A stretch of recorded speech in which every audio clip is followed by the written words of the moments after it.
because she want to Right. catch us slipping She as trying to usual. catch us. See, She she want to always pass does the net. What? Oh, y'all are like siblings now. Y'all are like twins. The twins. Oh my gosh. Hey, Bethany family, it is Monday night. Hey guys, good Woo! evening. Yes, Hey. it actually feels like, I don't know about you guys, but when it hits 5 o'clock, it's like 8 o'clock to me now. Yeah, Yeah. Like when it gets dark, it just feels like it's 8 o'clock. I'm just like, like I'm done. That's it. I'm done. I start Yeah. yawning. It's crazy. That's what was just happening. I'm like, whew. No, I was at 2:30. I was like, okay, how am I going to make it through the rest of the It's day? crazy. Like I tired. love this time of the year, but it's also that time of year where you get sleepy earlier and stuff like Yeah. that. Like you have to take a nap. Yeah. I saw a post that said this year must have been laced with melatonin because I'm going to bed at 3. Right. Like, That's funny. That's true. Right. It's true. And then like where did the year go next week? right. It's been It's 8 months since December. COVID started too. It's crazy. crazy. It's been a crazy time. But Bethany family, if you do not know, this is the Recap family. We come to you every Monday at 5:30 just to recap the incredible, impactful word that we get from our incredible leadership, Bishop David G. Evans. As you guys can see up top, I have our incredible social media director, Sister Maya, Minister Hey, guys. Sunday. It's the look back for me. Right. And down below Sister Maya, we have our Zen, our yoga queen, Miss Hi, guys. Shady Queen, Miss Yeah. Sister Des. Hi. And then next to her, we have the great Deacon McGee, Antoine McGee.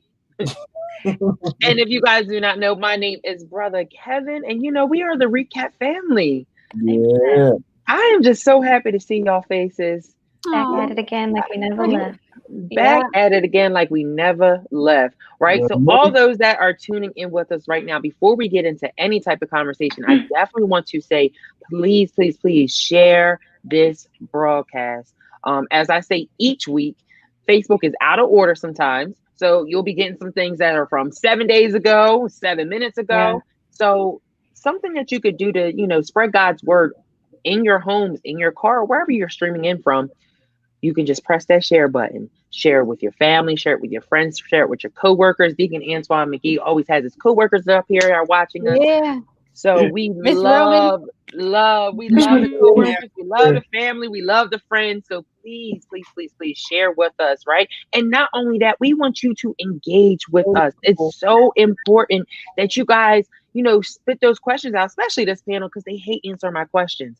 So I need your help, guys. I need your help in the comments. I need Yes. you guys to comment. I need you guys to post questions. And then also let us know where you're streaming in from, right? So I'm about to go on my phone to see. If I look at my phone, it's because I want to see where we're streaming in from, right? Yeah. So who do we have in here so We far? have Go ahead. Deborah. Hey, Miss Deborah. Roman, Nicole. Hi, Hey, guys. Thank you, guys. Let us know where you guys are tuning in from because, since we are in quarantine and everything, this is a good way to stay connected with people across the world. Yeah. And we love all of our audience that's across the world, I right? think someone tuned in from, I think it was Nigeria Nigeria, yeah. earlier today. Yeah. Wow. Awesome. That's Shout out to dope. y'all in Nigeria. I think it's so dope. Like social media, like it has its flaws sometimes, but Yeah. that's the beauty of it when you can connect with people across the world. You don't even have to travel anywhere. We Yeah. have Philadelphia, Philly's about Deborah. 10, 15 minutes away, depending on how you're driving, right? Right. But, now, Deacon. I travel with the angels, okay? Stop.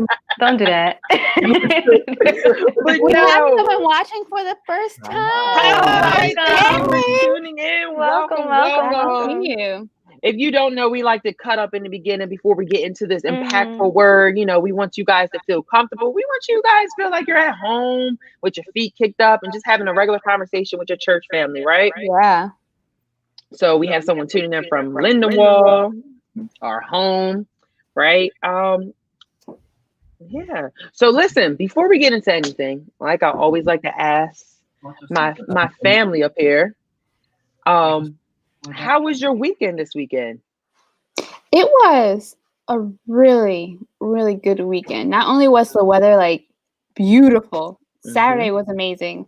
Yes. But we had our Catch the Fire Thanksgiving drive. And that always makes for a great weekend, just seeing the smiles on people's faces and knowing that we're doing a good thing by giving unto others. Yes. So it was a good weekend. Yes, it was a beautiful weekend. Sister Des, Deacon Antoine, you want to share it? Oh, yeah, How it was was your definitely weekend? gorgeous. It was a gorgeous weekend and got all my Thanksgiving shopping done. So, yeah. Oh, yeah, you're started. cooking this year, aren't you? I am. Oh. Let me get the leftovers. The Right. whole meal by myself. So I'm excited. Okay. All right. Go ahead, Sister Des. You start tomorrow. What'd you say? So when are you gonna start? Oh no, the prep is already started. You have Come to. on. You gotta set it up she- so that you she's don't do serious all about of her- it. Remember your Yeah. friends, okay? Right, remember. Listen, Friendsgiving is after Thanksgiving because what I'm gonna do with all this food? Look, I bring my own Tupperware. All right. Yeah, because you can't have mine, sir. So that's fine.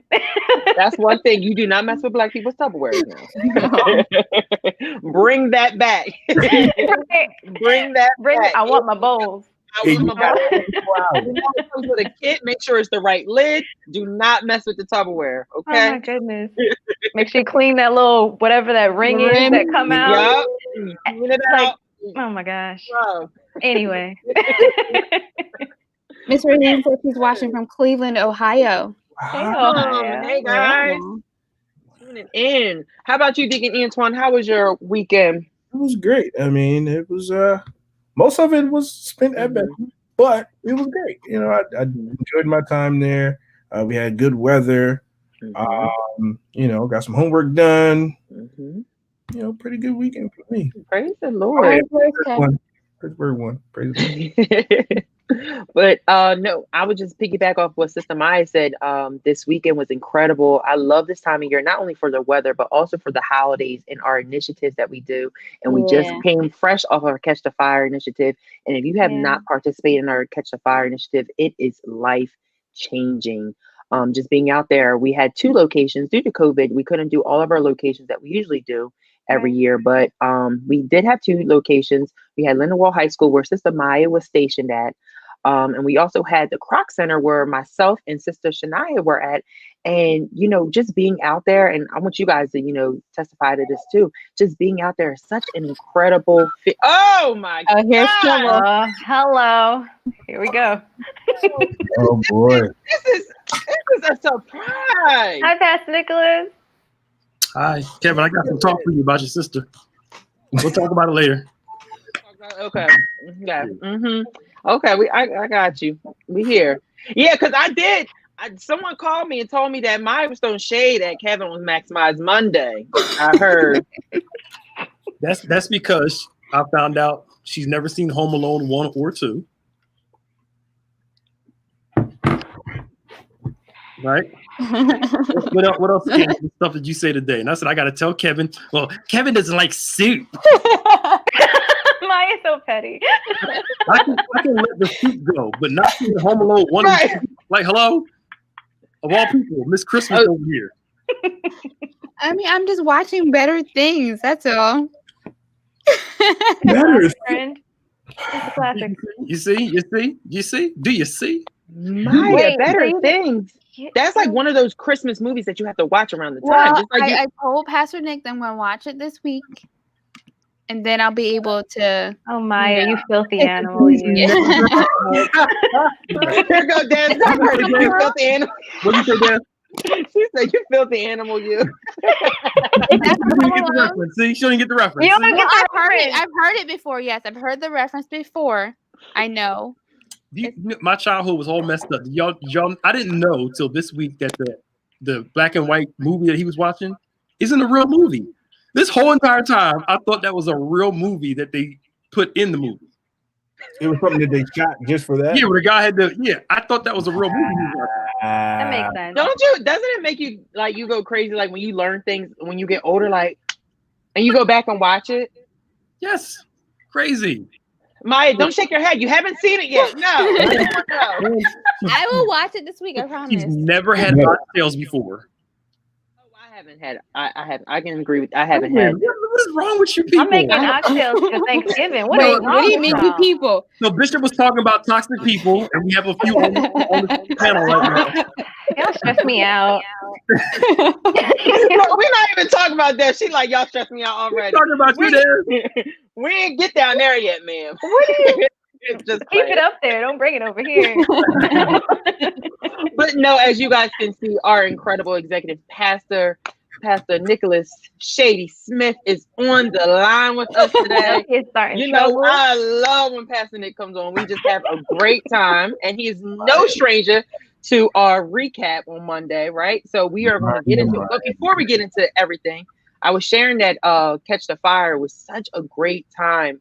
Just being out there, seeing, you know, the people picking up turkeys, even during this time, you know, they were still getting their Thanksgiving meals. And, you know, the cutest thing is like when they were driving up, you had the kids in the back waving, like stuff like that. So it was such an incredible time. So before we get into this, you know, this sermon about toxic people, you know, this week is a special week because it is Thanksgiving. So I would like to take this opportunity for, you know, the people in the comments and the people that are up here on this panel. What are you grateful for and thankful for this season or this year? Family, honestly, for me. Okay. It's family for me. Yeah. Because so much has happened, and you know, you have a moment where you can actually sit back and appreciate the family that you have, the people that are around you, and appreciate that they're still here. Mm-hmm. You know, when so many people have left dramatically, you know, throughout this COVID season, that is the one thing that I thank God for constantly, that my family is okay. Yeah. I agree. I'm thankful for my family too. You know, with everything going on with the coronavirus, you see these numbers and these statistics of people who are dying. You have to remember that these numbers are people. And they're all attached to someone who loves them, their family. So it's especially in this time that I'm so thankful that my family is here and healthy, and that I get to enjoy them each day, even when they get on my nerves. Sister Des? Yeah. I was including you in that, Pastor Nick.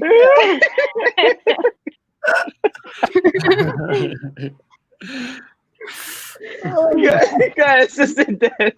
No, I would definitely say family, but I would also say, like, not to sound like too churchy, but I'm thankful for God, because during this time I haven't myself, nor has anybody in my family had, like, there wasn't a time where we didn't have food. There wasn't a time where we lost our homes or our jobs or different things like that. So just grateful that life it's gotten tight, but it never lacked completely. So I'm grateful for that. That's good. Amen. And Pastor Nick, what are you so grateful and thankful for this season, this year? As always, I'm glad to be alive, and that's so people just throw it around, but I'm sincerely glad to be alive. Really, that is you know, and what we were saying earlier on Maximize, I'm glad for the small stuff. The small stuff's important. You know, being able to breathe, being able to get up and do what you got to do. You know, how many times have you valued your taste buds and your ability to smell? None of us ever thought about it until this season. Yeah. So you have a stuffy nose. Yeah. So, you know. I can't with y'all. Did she tell you her mom? She said she sent her mom. She sucked her mom. She sicked her mom on me. Yeah. I'm at Desiree. I'm at I did not stick my mom on you. I'm at Catch the Fire. You been messing with my daughter, huh? I did not tell that woman to go up to you. And we was talking. I ain't seen your mom since like March or something, or April. And we was talking. I said, you know, this is bad too. She's like, I know she is. I was like, yeah. Wow. See, I wouldn't have told her to go if she's gonna do all of that. You know what I mean? Right. But no, just the small stuff, being appreciative for that. Yeah, most definitely, especially during this time. And that's why I think Catch the Fire was so special this year, just because COVID stopped a lot of things, and it was just so good to see that it wasn't going to stop our initiative to continue to feed people and help people during this time. Especially, a lot of people lost their jobs that weren't expecting to lose their job, don't have that extra income that's coming in this holiday season. So it's so important. So, thank you guys that also contributed and helped us feed those people, and then just continue to do our great work, right? So who is ready to get into this word about toxic people? Let's go. So Bishop is in this series about letting go of toxic people, and he continued in this week, right? Something that stood out to me before we even start is that Bishop shared that in the beginning of the sermon, as well as during the discussion, which that discussion yesterday, beautiful. But it was definitely a therapy session. Please go back and watch that. But something that he shared is that he talked about how he initially didn't feel like it was going to be like good, or like people weren't going to receive it at first, right? And then now, like, all the questions that are coming, and especially during the discussion, I'm just like, this is actually like, changing. Like, it makes you step back and be like, wait, am I a toxic person? Yeah. Who's toxic in my friendships? Who's toxic in my, my family, even your immediate family, after we learn this, this sermon, right? This segment of it, right? So Bishop talked about, he started in Genesis chapter 25, verse 23. And he started by saying that it's one thing identifying toxic people on your job, in your neighborhood, or even in your church. On the other hand, it's an entirely different thing when the toxic person is related to you by blood, and even more startling when the toxicity dwells in a member of your immediate family. Perhaps it's your mother, father, brother, or sister. When that revelation happens, it absolutely is unexpected, which is what Bishop focused on this weekend. According to the text, Jacob seems to give the indication who he will be as a man. Before he comes out of the womb, before he is emerged, he starts displaying these characteristics that absolutely seem to brand his behavior for much of his adult life. He is negatively competitive, which toxic people tend to be. He needs to be first, even at birth.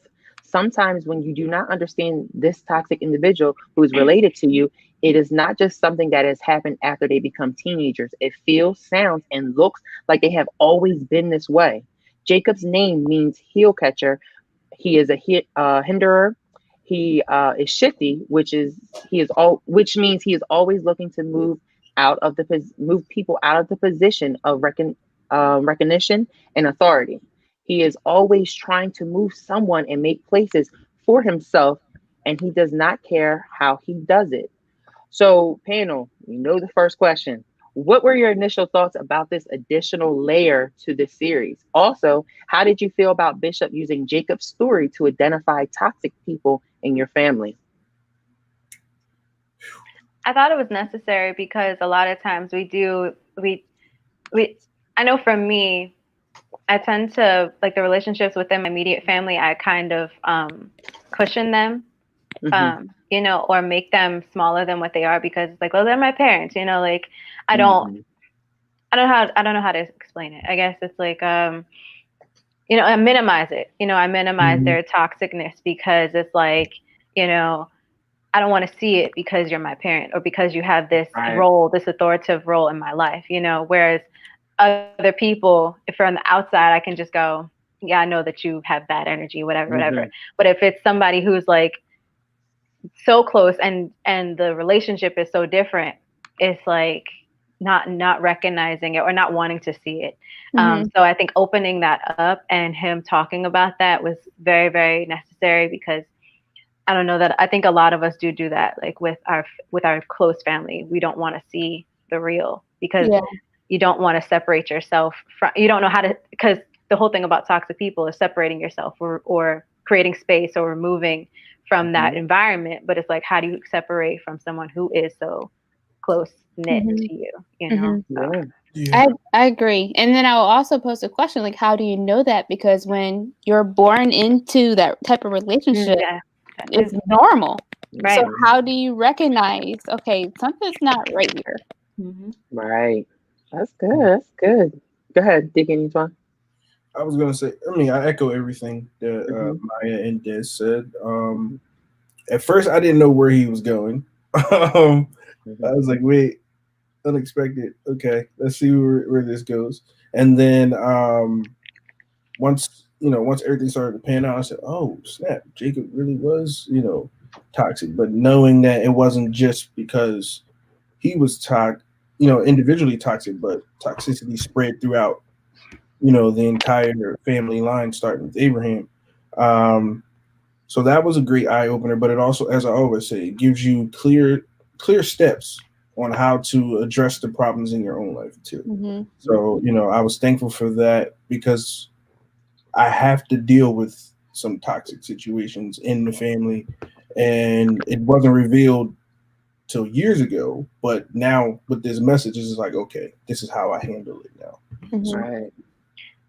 I'll also say, I think it's really interesting how Bishop thought that, like, he was kind of insecure about this message when it really is right on time, especially with so many people living at home now with their families and like discover, you know what I mean? So it's like trying to figure that out is like, I'm like, that's perfect for, what's going on. Bishop probably got the people running around saying, you're toxic. Exactly. That's toxic behavior, see? Right. That's what Bishop said on Sunday. That's what he's talking about. Right. But Pastor Nick, isn't that somewhat common sometimes amongst preachers, that they're not sure how a message is going to go when they first get it? Oh yeah, you never fully know until it starts working. And then even a couple weeks in, then you're like, oh, it's working now. It's a period of sowing seed and seeing no results, and then one day, boom, it just starts clicking. So I mean, I think the toxic people in your family, y'all not as crazy as I am. I value my peace very high. Like, I joke and I play around, we laugh and stuff, but my peace of mind is very high. And I am quick to be like, when I notice like somebody's toxic in a certain way, and it doesn't mean it doesn't hurt. It just means you have to go through the pain of the adjustment. Here's something I say all the time: if they don't care about your feelings, why you spend so much time caring about theirs? Not that you're mean to them or you're insensitive to them. I'm not saying that in any way where you just be mean to the person, but you have to learn to care about your feelings a lot too, and it's not selfish. Yeah. Some people think, well, I'm being selfish. They don't care. And I'm not saying don't be mean to the person. Smile when you see him. How you doing? Praise the Lord. And just keep it moving. But you have to care about yourself too. That's so true. Because if you don't, other people will take advantage of it. Not everybody has a type of love to care for you when you don't know how to care for yourself. And I think that's a big thing to learn. Like when you get to that stage where you're like, okay, I can just like not drop people like that, but just know when you protect your peace. That is a gift that I'm still working on, because you generally care for people, you want to help people, but sometimes people, like you say, Pastor Nick, don't care. Like whether you're going to help them or not, they're going to find another person that's going, when they show you who they are, believe them. Maya. That's right. Yes. And I think we make that mistake of allowing, like, we should care about everybody's feelings. We care about yours, and there's no guilt in that at all. Yes. So go ahead, Sister Maya, you want to read this? Sure. So, real serious question. One of my teen boys said to me after service this week, "Hey, Mom, I think I am that toxic person.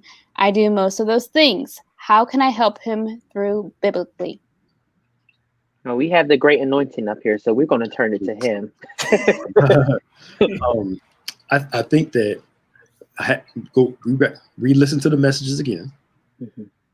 So, because there are answers in it. The other thing too is knowing where your toxic areas are, your flaws, and do a biblical study on those areas. What does God say about unforgiveness? What does God say about insecurities? What does he say about jealousy? And when you do a study of it, you start figuring out what it is, and you start discovering the answers to the solution. The other thing is the spiritual, the psychological part too. Here's the hard part. Here's where the work starts. What's driving this toxic behavior? What event produced this feeling, this behavior that I have? It's somewhere. And that takes work to do some self-identification, some prayer, some therapy if needed, if you need it, to identify here's the root. You ever come to a counseling session with me, we start talking and we start working to that root. Because if you fix the effect, it's going to come back later. So something's driving this behavior. And that takes some work to do. It takes some unlayering. So I would say, sit down with your child, go through watch all the videos again, and then talk. Well, what are those toxic traits? Well, let's see what the Bible says. Google's your best friend. What does the Bible say about this? What does the Bible say about this? A bunch of scriptures will pop up. And that's my suggestion. Yeah. We don't study what we need to change. Yeah. We just pray about it. But I think that's a good start to even have the mind to ask that as a teenager. Yeah. Because I know I wasn't thinking that way when I was a teenager. Yeah. He doesn't know he's adopted. Yeah. Well, Ava, here's the thing. I think that a lot of adults, if you're talking about where the toxic behavior starts, a lot of adults don't know where it started. This is why you have to go through the work of unlayering and peeling back. And it's it's a hard experience, but it's beneficial in the end because it can be painful. Some of the tears we should have cried when we were 10, 12, 15, 20, we start crying later on. Yeah. And you feel like a little kid while you're crying. It's because the little kid in you is crying. And the little kid is supposed to cry in you. You're finally releasing what you've had pent up in you forever. Right. So, but that does take work to get to the root causes of some stuff. Yeah. And we learned through the series the last 3 weeks that Bishop's saying that some people that are toxic, they haven't been healed from other things. Yep. So there's still that healing process that they have to go through to get rid of that toxicity. Yeah. Yeah. Everybody has to know they're crazy and where it comes from. I'm not trying to be facetious when I say that. I mean, we all have a level of crazy to us. We do. Yeah. And you got to know where it comes from. Yeah. That's my dad. That's my mom. That's what happened when I was 10. That was, the older you get, the more self-aware you're supposed to become. That's true. Yeah. So. And we're done. Bye, guys. And we're done. We're done. Why are everybody so uncomfortable? Is that intrusive or something? Everybody's like, hey, I know I'm crazy. I got some crazy traits. I knew I get it from too. I know. That's crazy. Look at Aaron, then go like, wait. Yeah. Your parents look at you. Why are you like this? You're like, ooh, that's American. Yeah. Pastor Nick will get us in trouble tonight. I said it about me. My mom said it to me. My mom was crazy when I was young. I feel insulted though. Like if my mom yells at me and is like, "You're acting like your father," it's like, well, dang, okay. I feel like those things that can be insulting. Let's move on. We gotta move. We'll talk about that later some other time. So there may be other hints as to how this negative dominant emotion may have been nurtured in this home, because there is a clear problem in this house. The Bible says in verse 28 that Isaac loved Esau because Esau will go hunting and bring him something to eat that he loved. Jacob, on the other hand, is a guy that likes to hang around the house. He does not have hunting skills. So as Jacob looks at this dynamic between his father and his brother, Jacob begins to see that the love demand of Isaac is asking for something that he is not equipped to provide. So there is this dysfunction in the house of favoritism that nurtures Jacob's potential for toxicity. So let me ask you guys, how have the actions of close family members nurture individuals' toxicity?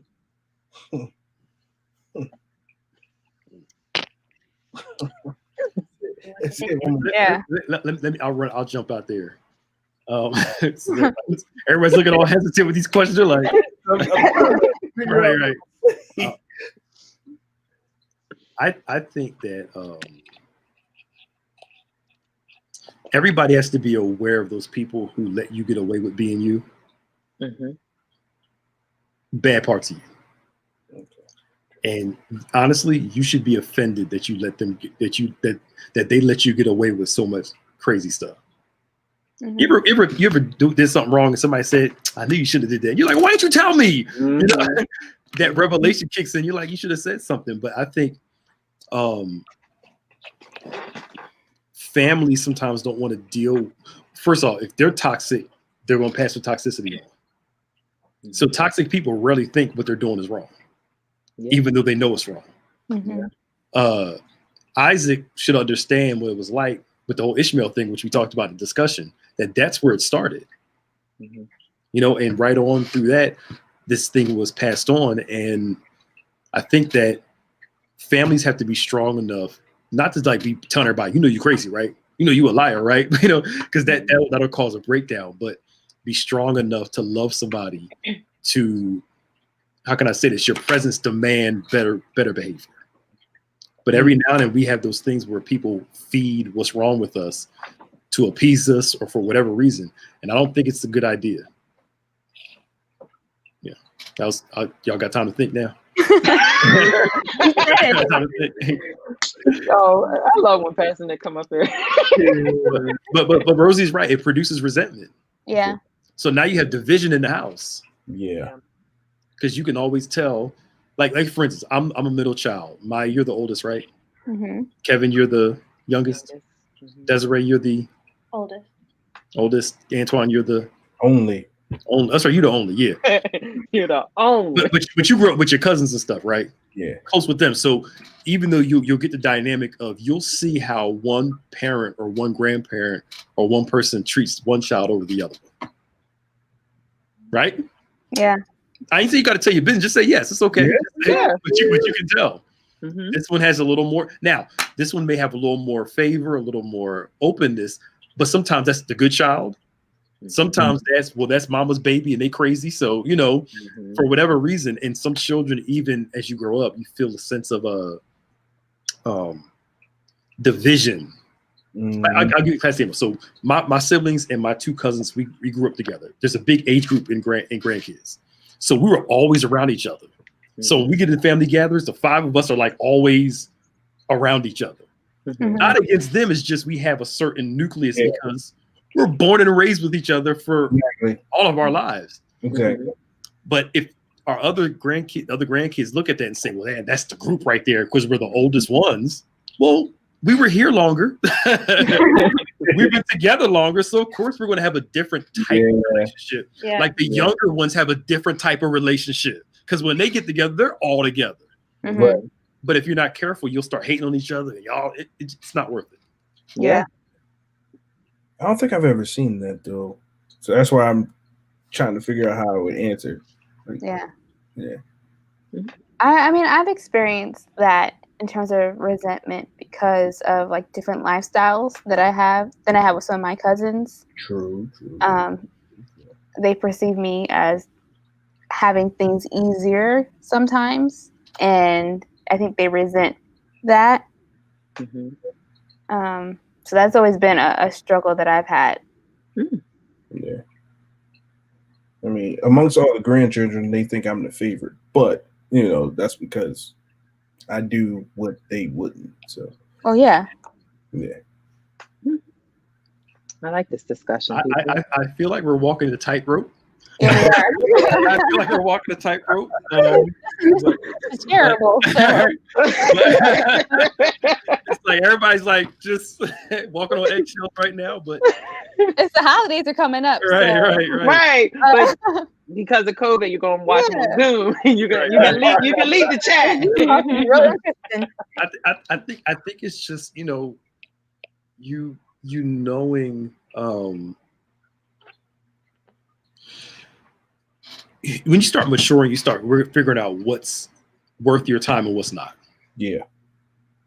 And when the Bible talks about prioritizing others over you, it doesn't mean neglect yourself.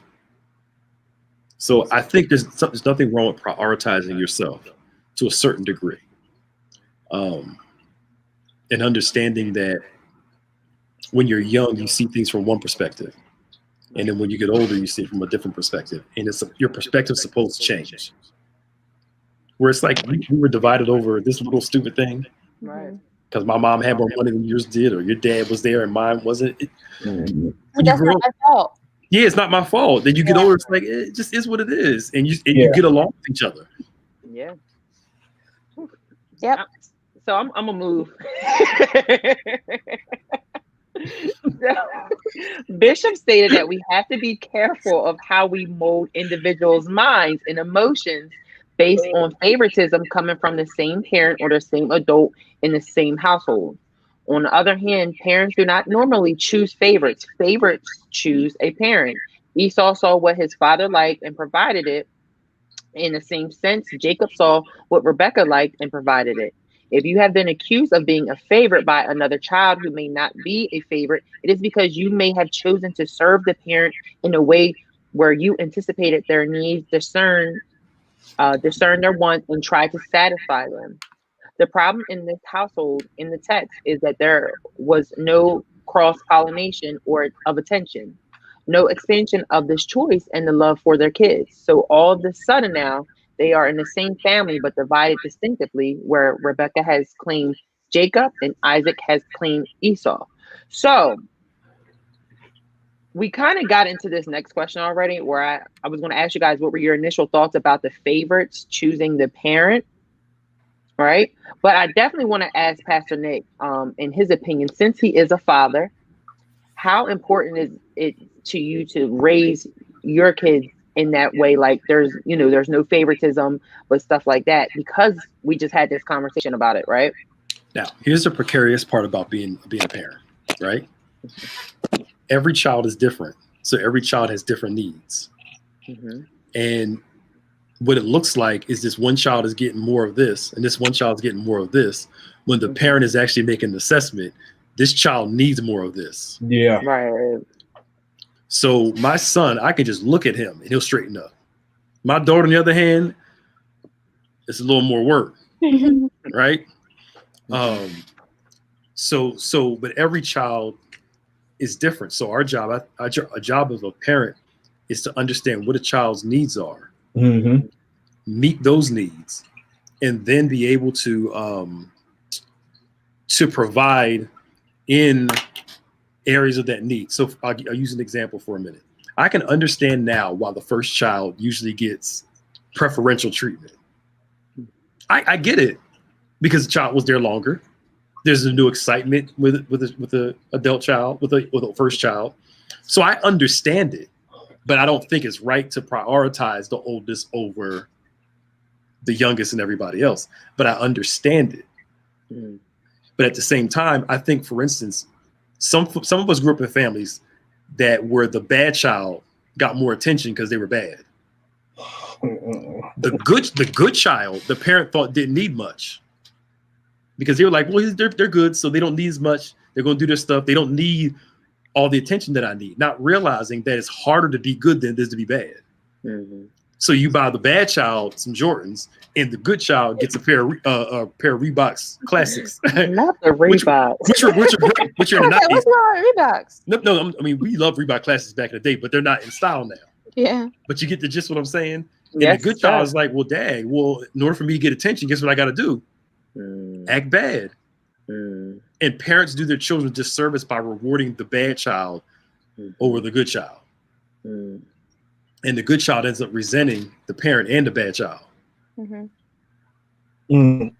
Always remember this. My mom also used to always say, there's no rule book for kids. Each one is different. And you got to be wise enough to know what different things they need based off their character and who they are and where they are in life. Yeah. Pastor Nick is just running through these questions. But what do you guys, your initial thoughts of the favorites choosing the parent? I remember he spoke about it before in another message. I forgot which one it was. But it makes sense, because a favorite isn't the favorite because they don't do things. You know, most of the favorites that I know are the ones that are the most responsible. You know, they have to, you know, they have to be there for certain things or a certain time, or you know, they're across the board accountable in all different areas. That's what makes them the favorite. And well, and as Bishop said, you know, get the honor. So, you know, it just makes sense. Yeah. Yeah. So, did you see Ava said, when can I talk to? She cries. My youngest said I could drop out the windows. We love Ava. We love Ava. But it's true. So real. Every child needs different correction. Yeah. Whipping my behind didn't work on me when I was younger, but taking stuff away was like, you know. That was it. You know, you whip my behind. I'm crying. No, I would cry, but I would go back and do the same thing. My parents call it the peacemaker. It brought peace afterwards. Did your older sister get in trouble a lot? Yeah. That's why.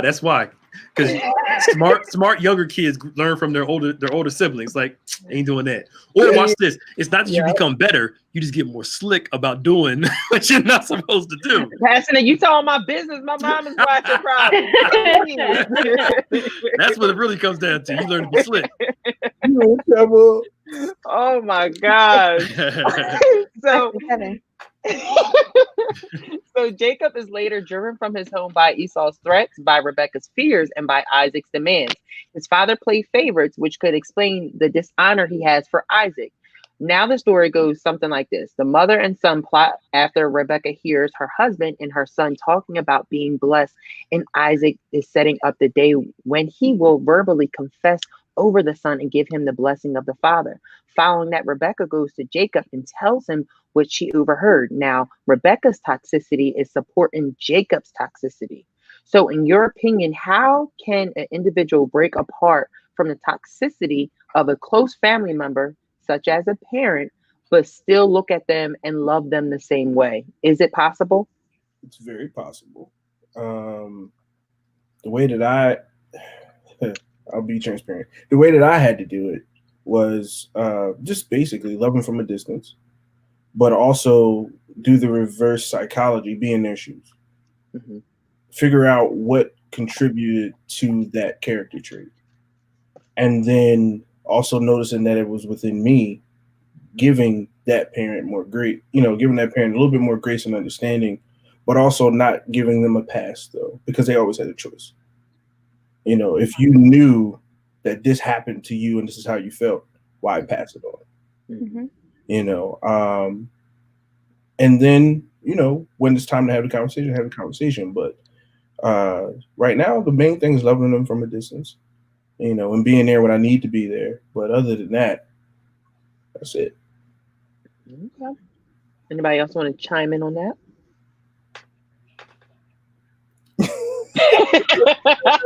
You've been real quiet. You okay? Yeah, You've been chilling tonight. Yeah.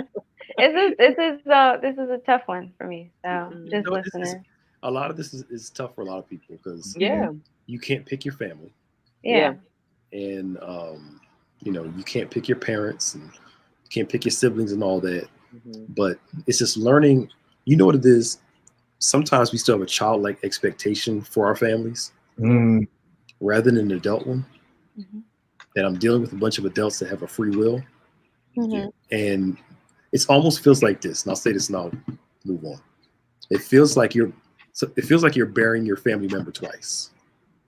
Oof. They're still alive, but you're burying the possibility of the relationship. Yeah. And you say, you know what? This person's proven to me over and over again, or this is not going to get any better. So let me just kind of bury it. Not bury it like avoid and act like it's not there, but learn to be content that it's not going to change most likely. Yeah. Right? And then just move on with your life. And it hurts to remove the possibility of a change. And if the person wants to change, it's going to take time for them to prove that change. Mm-hmm. You know, but until then, you know, like there's some people in my family, I'm okay with only seeing them once or twice a year. I am fine. absolutely fine, because I had to bury the possibility of that relationship. And guess what? It's okay. Yeah. All right. And then you have to be able to do that. Trust God with your future and be able to enjoy the relationships that you do have over the ones you don't have. Because sometimes we focus so much on the ones we don't have that we don't pay attention to the ones that appreciate the ones that we do have. Yeah. You caught me, man. You caught me. Woo! This is heavy. It is. Yeah. Because it's like you don't want, because like Sister Dad said earlier, it's hard to look at family like in that way of like them being toxic and stuff like that, and also still want to, work with them and, still love them through it. But sometimes, this is just my opinion, just listening to Bishop and hearing this word, sometimes you have to let those family members go, and it's going to hurt. Like, it's going to hurt. Yeah. And I feel like we don't want to feel that hurt, so we will rather endure the hurt of what they're bringing. It's a lot. Yeah.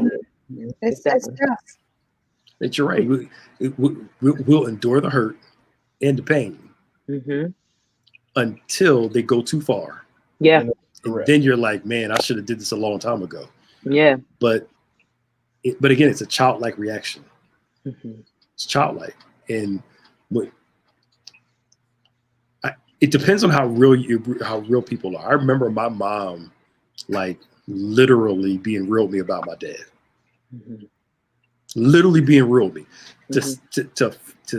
to give me a proper perspective. She never bashed him. She never made him like I'll be the bad guy. She just said, "This is the reality of what it is, right? This is what it is. So you now have this perspective, right?" And it took a long time for the perspective to change, but she could. I could never say she didn't tell me this is who he is as a person, right?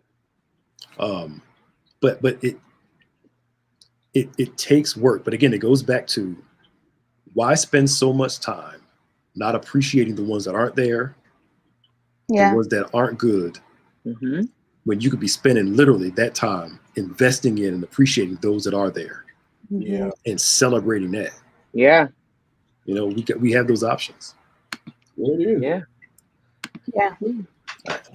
Oof. We've been doing counseling sessions the past couple all weekend. Jeez.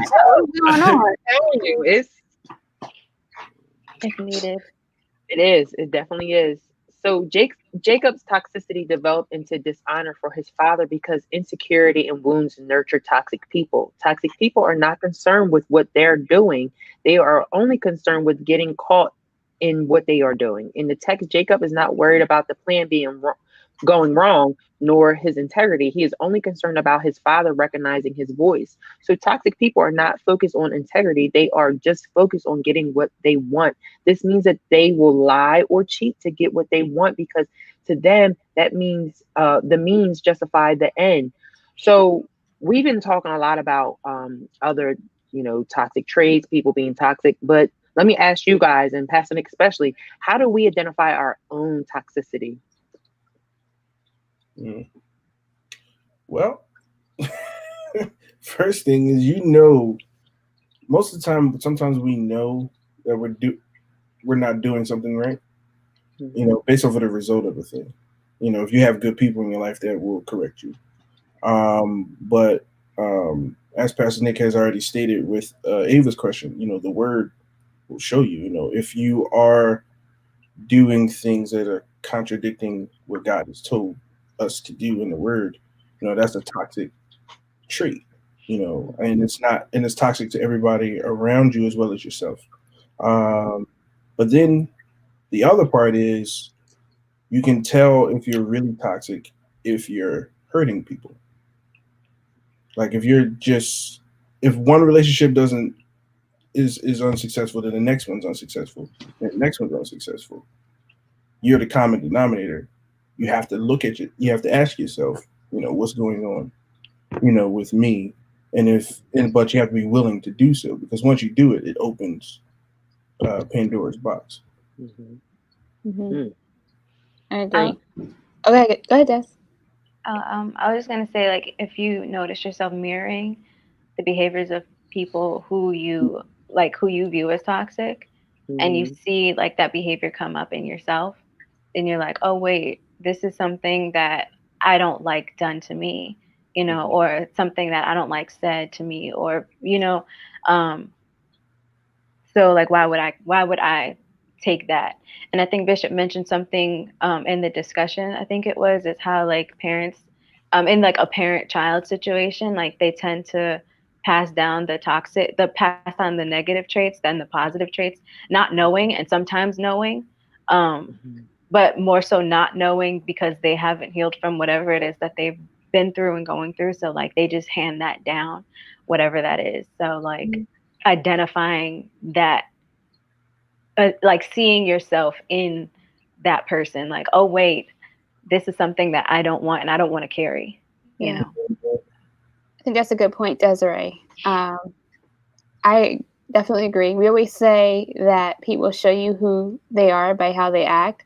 I think that also shows you who you are, because birds of a feather flock together. So like if you're picking up on some toxic things from the people that you're choosing to be around with, you know, it's obvious, you know, what does that say about you and the things that is acceptable for you? I got a crazy best friend. Well, that's your best friend. Right. Right.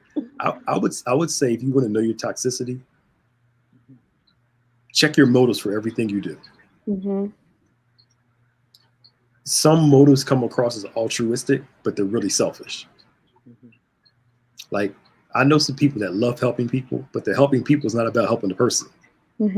It's about how they feel when they help the person. It's really not about the person. Helping does make you feel good, but it shouldn't be your driving force. Right. Because now I'm doing it out of a heart of my selfishness rather than out of benefiting the person. Yeah. So I would say always check your motives all the time. Your motives tell you whether it's coming from a toxic place or a good place. And that requires a lot of honesty. You know, and another thing too, that this is going to be hard. I only recommend you do this if you're ready for it. If you're not ready for it, do not do it. Okay. Ask God to show you where your toxic places are. Now, if you do that, you have to be ready for what he's going to show you. Yeah. My goodness. In the middle of you doing it, I remember when I was younger, somebody said, yeah, ask God, pray, show me me. And me being a fool, I said, Lord, show me me. Like literally 4 days into it, I said, okay, you can stop. I got the point. I got the point. All hell broke loose that week. And it was just revealing all these things about me. And I was like, oh my God. I was like, I got the point. You can turn it back around again. Let's work on what we have. Right. But life and God will show you your toxic traits and where you need to make those changes. Yeah. I think it's important, like once you actually do that work, that you don't stay in that though. Like once God reveals to you, like, okay, this is where, you know, you might be lazy, you might be this. It's like, don't continue to sit in that. Like, don't continue to hold on to that. You know, now it's like, all right, I know better, do better, you know? Right. Yeah. He reveals the change. Yeah. And it smacks you in your face so hard that you get disgusted with yourself when you want to change. But every now and then, even when you don't ask, he turns the mirror around. Yep. And your issues become so undeniable. You can try to fake it and act like it's not there. It smacks you right in the face. Yeah. This is what's going on with you, and there's no way around it. Gotta fix it. This is good. This is a good conversation. So Jacob is so toxic that later on in the Bible, it leaks into his own children. His children become toxic because he has not been delivered. Joseph is the youngest child in Jacob's family, and the very thing that Jacob hates is the thing that he does. Joseph is Jacob's favorite, and because of that, Joseph becomes a victim of a toxic environment. This is because Joseph's brothers actually planned to kill him. The only thing that saved Joseph was the fact that his oldest brother, Reuben's conscience had not been seared with a hot iron, so his conscience was still able to communicate with him. When people do things repeatedly over a long period of time, their conscience will become dead. So, Pastor Nick, I don't remember if it's the last time that you were on here, but one of the times we had a discussion about generational curses, right? And I remember you said that, you know, they're only, generational curses are only there if you believe in them, right? But to me, it sounds like toxicity is passed down through generational curses. So could you like clean that up for? Sure. So let's know the difference between a generational curse and the behavior that comes from nurturing. Okay. All right.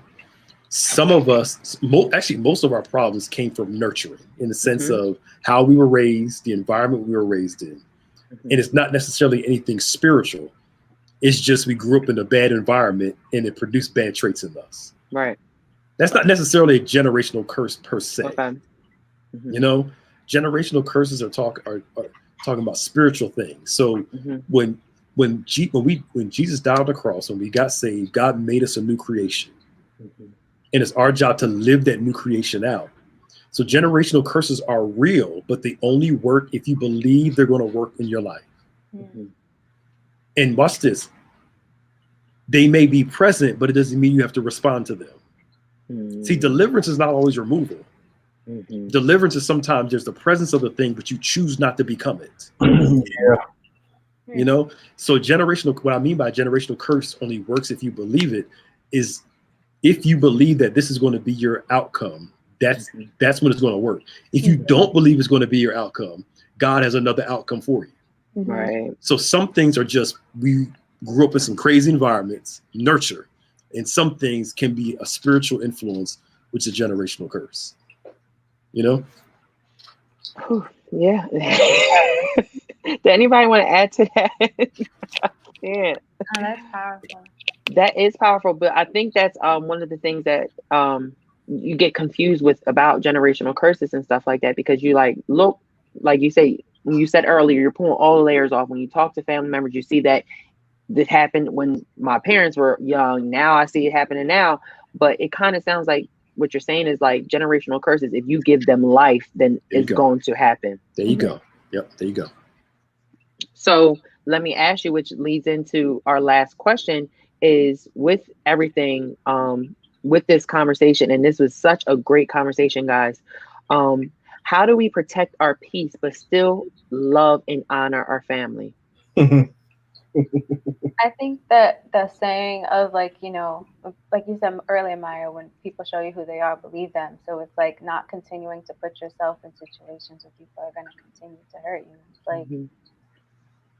like learn the lesson and create that boundary. You know? Yeah. I like that. Hold true to your boundaries. If something is not okay, it's not okay. And I think, you know, it's important to have that conversation with whoever the toxic person is in your life. Be like, okay, look, this isn't going to work. You know, sometimes you have to teach people how to treat you. And by doing that, you have to show them, okay, these are the boundaries and this is why it's not okay. Yeah. That's Maximize Monday. Maya. and you can do it with a smile on your face too. You don't have to be upset. This is what the boundary is. Yeah. And be honor and respectful and everything, especially if it's a parent. Yeah. Yeah. Yeah. Be honor and respectful, but you know, this is what it is. And sometimes you don't have to say much. You just got to do it. Just live it, and it works. Go ahead, Des. Sorry. No problem. I just had a question. So I know during the discussion, you guys got a question of like, how do you honor your parents without, like, how do you create that space while also honoring your parent and speaking respectfully and, you know, coming to them calmly. But what if that is like, what if that they come back and they think that you're speaking to them in a way of like better than, like you're trying to be healthy and they're like, you think you're better because you're I don't know how to describe it. Like you're trying to come in a calm, like level way, but it's like being used as like you're trying to be better than me, or you're too good to argue type of thing, I guess. I don't know. How do you do that how do you correct while honoring? Well, I mean, I think honor is in first honoring yourself and honoring your parent. it's I'll use an example. So before me and my wife got married, for years, people in our family, I need to get married. I need to get married. We're like, no, don't need to get married. Not yet. Not ready. No. And and most adults that raise you, whether it's parental or whatever, like Bishop says, they feel like it's like they're God. They never change. It's like they're always right, and to lovingly let them know, no, it's not going down like that. Well, if you don't like it, then I'm sorry. It's just what we're doing. Yeah. You know what I'm saying? And you can honor them respectfully, but also understand, here's what it is too. Most of us don't plan out the conversation before we talk. Yeah. Bingo. I'm gonna have to have this conversation. So let me figure out how I'm going to say this, what I'm going to say. Now, don't answer the person in your head. Just know them and know they're going to say certain things or do certain things, but plan out what you're going to say, to the best of your ability. So you can know how to have the conversation. And if it's, well, you think you're better? No, I don't think I'm better. I'm just trying to do this path for my life. Yeah. And well, so-and-so. Okay. My favorite words now is okay. Yeah. In a pleasant way. Okay. That's views as sarcasm, though. Sarcasm. Like, okay, no problem. Yeah. Okay. Well, like no, but it depends on how you do it. It's like all right, okay. No, I'm not. I know. Not a. Yeah. It's like a okay, like a trying to like move forward type of okay, and that's still it's like a okay, like well, I respect your decision. I respect what you believe. Now if you're doing this, you better make sure you're right. Yeah. Ain't nothing like had your hat in your hand because you was wrong, and somebody tried to tell you when you was wrong. Yeah. It's just I respect what you believe, but this is what I think is best. You better be right though. So you go ahead. Don't feel like you need to argue it either, because if it just comes down to a disagreement, right, that's what it is. I can't force someone to believe that I'm not trying to be condescending. I know it's true. So, and I feel like trying to argue otherwise is going to take things in a different direction, and then it's probably going to prove their point. So, yeah. So you got to know how to talk to people. Yeah. Certain people you can be a little more direct with. Some people you got to be more soft with. That's a part of that planning conversation. Okay, I got to say it like this with this person. It's exhausting, can be kind of annoying, but I got to say it like this, and I can say it like this to this person. Planning what you say, but also how you're going to say. Yeah. What you're going to say to the person based off who they are. It's exhausting, but So you have to set a boundary for toxic people. You will find yourself shocked by this revelation as who you love that may be toxic, and who you are around may be toxic. This person is coming at you and you cannot understand it because it's absolutely unexpected. You let them go and God will deliver them. This does not mean disowning them. You just need to create boundaries that prevent them from hurling their toxicity into your environment. When you put them in their position where there is what we will allow and what you will not allow, you have the right to decide what's fair for you.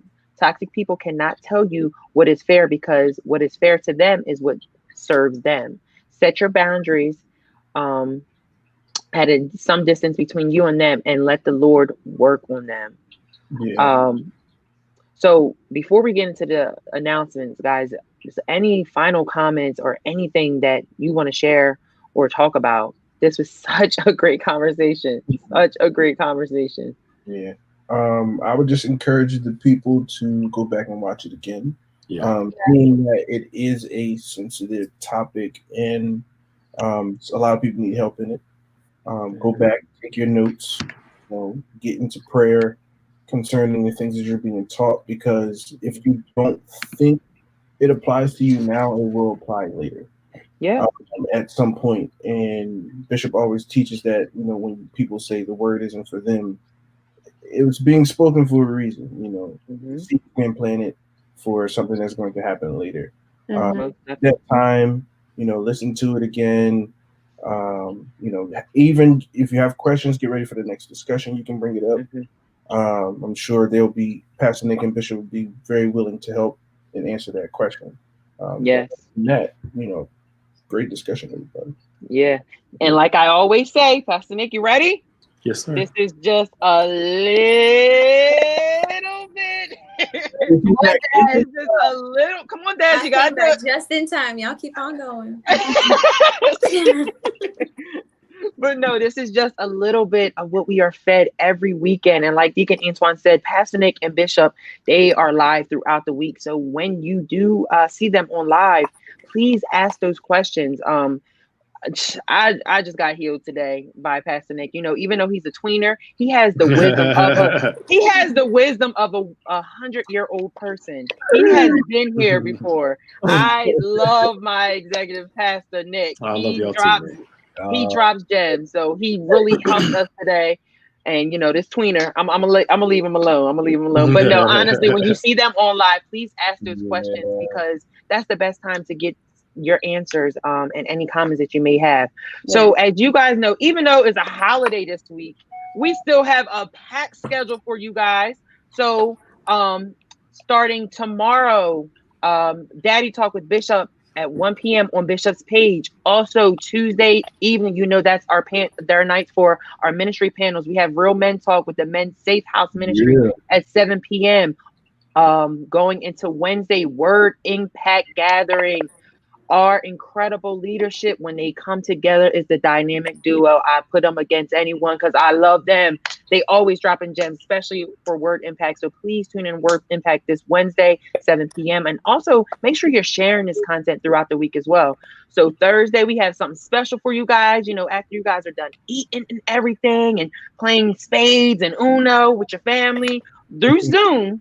All right, being safe. We have a Cooking with Chef Thanksgiving kick up where he's gonna give you a special treat at 7 p.m. And then Saturday, we're taking off Friday. You know, that's surprise. But Saturday, On Point Radio with Bishop and Pastor Nick, drive-in service weather permitted, as well as emerging worship, where Pastor Nick is dropping gems there Saturday evening as well. And then going back to Sunday, all of our encounter services with the discussion in between, and 10 Times Better Man series with the pre and post discussion. And then next week, you have the incredible Pastor Nick and Sister Maya with Maximize Monday, and then us 5:30 with the recap. How you play spades through Zoom? I have questions. I don't know. You know, I'm trying to tell people to stay safe, but you know, people don't want to play games. I try to throw that in there. I'm not gonna make it work. we're gonna make it work. We're gonna make it work. But no, thank you guys for all those that tune in. Thank you for your comments, your question, and thank you guys for just being so dedicated to streaming in with us. Like I say every week, this panel, this discussion is only as good as you guys make it, because you guys come in, you share it, and you ask those questions. So we really appreciate you guys, and we love you, and we hope you have a blessed, safe Thanksgiving. All right. Thanksgiving. Any final words, panel? 2 things. I just want to make sure we answer Ava's question. She asked how long are videos left on Facebook to access. They are there, so you can go back and watch them, whenever you're ready. But also, I want to wish Pastor Nick a happy early birthday. Yes! Happy birthday! Happy birthday to you. And we get a dance out too. Birthday to you. Happy birthday. Y'all know I don't like that version of the song. I know. That's why. Pastor Nick, I think we should have a Zoom birthday party for you. Okay, that would be I would be here for church. It's Saturday. If we have driving service, I'm gonna be here. True. Okay, well, got something for you, good sir. Praise the Lord. Yes. Happy birthday to our incredible pastor. And Maya sweet potato pie, Kevin, hold her to it. She's been questionable. Sister Maya, now come on, he didn't drop these gems. He had us up here tearing up. You gotta bless him with 2 pies now. You gotta bless him with 2 pies. Yeah. The last. No, not come 2. On now. My stomach is saying otherwise. Not 2. Look, I gotta get this coat weight off of me, man. Woo. Lord have mercy. Desiree, I don't know how y'all do it, man. What? Eating right during this whole pandemic, I am not doing it. Who said I've been eating right? But y'all be working, y'all be exercising and doing. Yeah, I'm that's like, what it is. And I be like, time to exercise. I'm like, exercise is can. Exercise is can. I'm seeing how much my mouth can chew at one time, just to get my jaw strong. All right, I gotta eat dinner anyway. All right, y'all. It's a salad though. Yes. Also, Yes, love you, Bethany family. We'll Love see you y'all. next week. Bye. Happy holidays. Yes.